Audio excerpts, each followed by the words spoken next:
Hello everyone, Jose Ojo of Fish Keeping. This video will cover this 20-gallon tank that it was a gift to my sister-in-law in the Dominican Republic. We shipped it there. It arrived safely, did not break. And this we're going to cover some very basic information. We're going to briefly touch on the nitrogen cycle, filtration, among other things that are very basic to keeping your fish alive.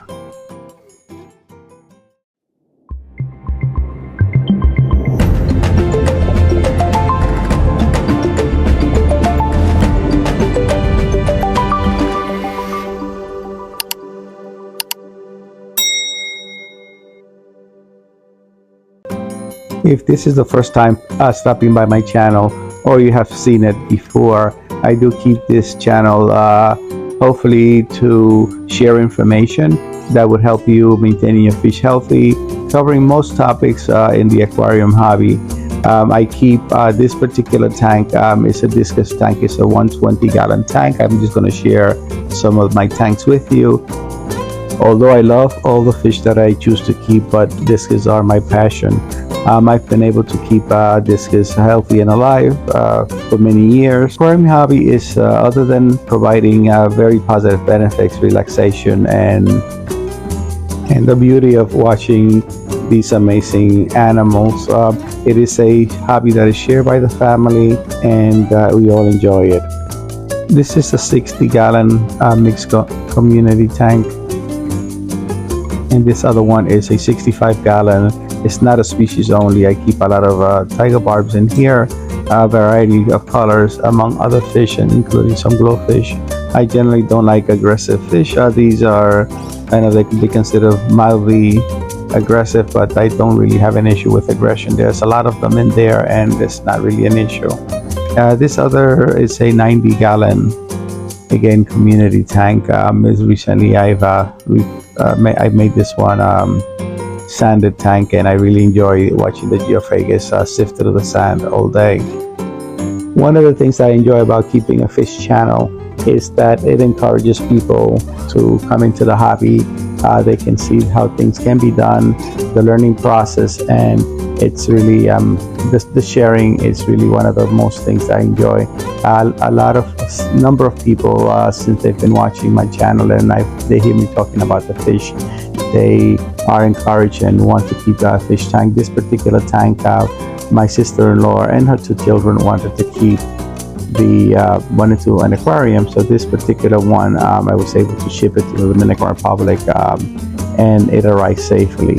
Things are very costly over there as far as the tank, so this is a tank that was gifted to me by a co-worker. It came at a good time because I needed to quarantine some discus that I was getting, and I used it for that purpose. This is Tracy. Thank you again, Tracy, for donating the tank. It brought me some joy for a time, and it's now bringing a lot of joy to this family of three. My sister-in-law, she's very happy with her tank. She says she spends hours literally in front of the tank watching it. We shipped the tank before we went on vacation, and it did not arrive in a timely fashion. There were some delays in shipping, and this tank is for my sister-in-law, Carmelina, Angel, we call them Boo in the family, and Lauris. They are truly enjoying, and now the boys who are 18 and 22 are beginning to breed betas on their own. This tank we plan to cover filtration, the setup. I was able to set it up with them over the phone. Some tempers flare between the boys and mom and how they wanted to do things, so eventually got done. So this is now when this video was recorded. It was about 3 weeks into it. I will discuss the filtration, the setup that we use, and everything that we went through getting it set up. Everything was shipped there except the fish, which we picked up from Santo Domingo, which is the capital city. They are on the northern coast in Puerto Plata, up the Dominican Republic. The fish were picked up from a local breeder. He has been since a child breeding fish. He has a fish channel. This is him, and he has about 2 million followers in his channel. So he's been doing it for a while, and he's very successful. Reaching 2 million subscribers is not an easy thing to do in YouTube. Glowfish have become very popular in the hobby. They have been genetically altered to have this color, and they do retain the color to the offspring. They do glow under certain color lights. That's why they call them glowfish, and they are very popular. As I said, for people coming into the hobby, they were engineered for the reason of attracting new people to the hobby. And her, like most people, they want fish with colors, and so as do I enjoy fish with color. Filtration used other than the sponge filter is the 207 out of the Fluval 200 series. Maybe this is a bit much more than is needed for 20 gallon, but maybe it's a little bit of overkill. But for in fish keeping, too much filtration, in my opinion, I don't think it's ever too much filtration. So we use this filter. Also, we added a pre-filter there that would just minimize a lot of the heavy stuff that will go and clog the filter, and generally you can go quite a few months without opening up the filter to changing the fine filter floss on it, the filtration material. Other than the mechanical filtration, such as the pre-filter and the sponges used in the filter, we added the biological filtration material. When I say biological filtration material, I refer to the kind of porous material that will house and allow the beneficial bacteria that we add that can complete the nitrogen cycle, which I will explain. In this instance, I use Matrix, which is a type of Unistone made by Seachem. I am not sponsored by any company. I just use the products and I like them. I use a mix of products as my biological media. The most important thing about it is that it needs to be porous, and any type of porous material can be used as biological filtration. The beneficial bacteria perform the job of biological filtration, which basically they convert waste products into products that are safe, that can be just later removed by water changes.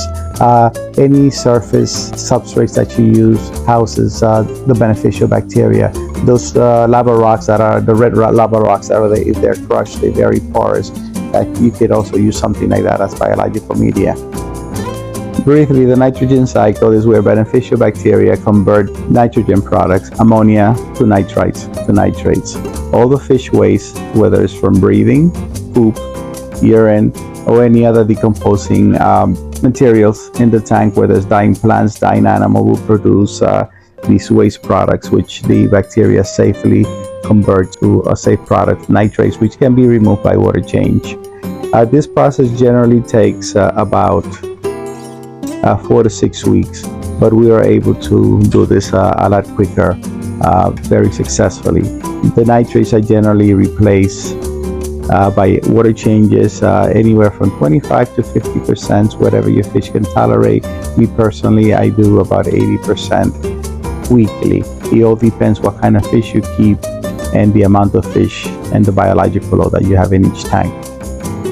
Ideally, the cycling process is done without fish, so that as waste products build up, you do not wind up losing fish, because of the ammonia products will definitely burn and kill your fish. So ideally it's done without fish. This is a fish in cycle, which we added fish immediately. Once we get tanks, we always want to add fish immediately. So this avoids this kind of waiting. If it's done correctly, you will not have any fish loss. The general rule of the amount of fish that you can keep per gallon, that's something that you can not necessarily keep if you do it correctly and proper maintenance. This tank is a little bit overloaded. One of the things that I used, again by Seachem Stability, is live bacterial in a bottle. We added generally it should be 5 cc's per 20 gallons. We added 10 daily, and just watch the process as the waste products build up. You could use any products that you want by any company. I happen to like Seachem, and most of the things that I use are by Seachem. But again, I'm not sponsored by this company. So again, one of the goals of adding live bacteria as you cycle the tank is to allow a healthy colony of beneficial bacteria to be able to handle the load of the amount of fish that you're keeping. Again, I use Seachem. I cannot speak about other products that I do not use. You could use whatever's available in your area. or use the products of your choice. Almost sounding like a CCAM commercial. It's not. Safe and Prime are the same product. Safe is in a powder form, and it's a lot more cost effective. You use a very small amount and it will last you a very long time. Safe for Prime, it's a dechlorinator, but it also will neutralize ammonia, nitrites, and nitrates to a form that it is not harmful to fish. It will still test positive when you do the test, but it's in a form that it is not harmful to the fish. The addition of these conditioners will make your fish in cycle safe for your fish, and you will minimize or have no losses. These are the parameters test about a week after we started. I use the API kit, which is common in the hobby. You can use any type you want. Now we're showing that the ammonia here is at a low level. Probably if tested earlier, it would have been a lot darker ammonia and maybe no nitrates and nitrates. But the nitrogen cycle is an ongoing process. All things can be happening at the same time. So it's not that one starts and the other one begins and then the other one goes. A few days later, ammonia and nitrates are negative. The middle one, the nitrites, is just showing traces of it, which is a very low level. So this is the process is moving actually quite quickly. The following week, another several days later, it looks like the nitrogen cycle is already completed in about 2 weeks, which is quite fast. Many times I've done it and it's taken about 4 to 6 weeks in general, sometimes shorter. So this is a cycle is completed. Now everything is negative, which is what you should expect. So that means that there's a healthy level of bacteria now to manage the biological load that these amount of fishes are producing. If you add more fish, this will increase the load and you may start seeing ammonia again, but this is the nitrogen cycle fully completed. The fish look healthy and happy. No fish were lost during the fish in cycle. This is one way to set up a new tank with fish in it at the same time in a safe way without any losses. Air movement through the tank is extremely important.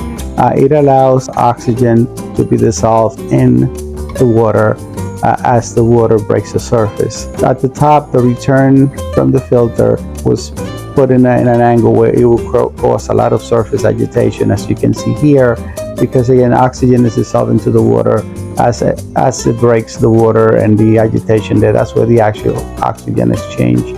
It's important. Some people don't like the bubbles, but as long as you have surface agitation, it's fine no matter how you achieve it.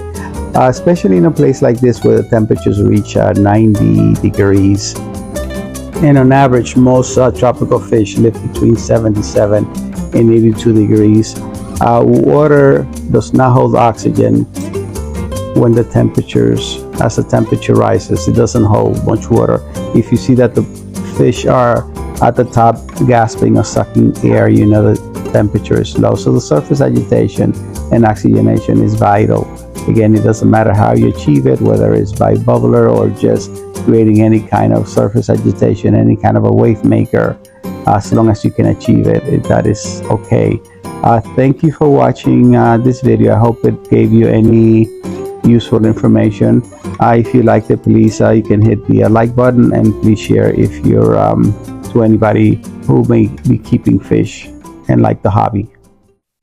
If you have not done so, please subscribe, share, like, and press the notification bell. Thank you for your support and visiting our channel.